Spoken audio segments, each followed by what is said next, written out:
আসসালামু আলাইকুম। দেখেন জলপাইটা কিরকম সিদ্ধ হয়েছে আর জুসি হয়েছে।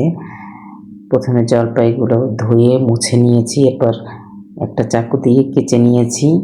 এরপর 1 কাপ চিনি দিয়েছি, দিয়ে ভালো করে নেড়ে চেড়ে নেব। দিয়েছি অল্প একটু লবণ, এরপর মেখে নেব। আজকে আমি ভাইরাল জলপাইয়ের আচারটা বাসায় ট্রাই করব। এদিকে পাঁচফোড়ন একটু টেলে নিয়েছি আর নিয়েছি শুকনো মরিচ টেলে, এরপর এগুলো ব্লেন্ডার করে নিয়েছি। এখন একটা পাতিলে সমস্ত উপকরণ ঢেলে দিয়েছি, জলপাই, চিনি আর লবণ, 1/2 চা চামচ হলুদ গুঁড়া, 1/2 চা চামচ মরিচ গুঁড়া দিয়েছি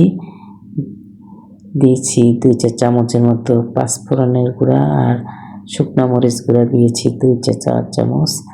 এরপর মিডিয়াম টু লো হিটে আস্তে আস্তে রান্না করব। দেখেন আমার ছেলে কি সাইন দেখাচ্ছে। এরপর মিডিয়াম টু লো হিটে রান্না করতে হবে যাতে এগুলো সেদ্ধ হয়ে যায়। দেখেন খুব সুন্দর সেদ্ধ হয়েছে। ঠান্ডা হলে একটা বয়ামে ভরে নেব। ভাইরাল রেসিপিটা কেমন হলো ধন্যবাদ জানাবেন।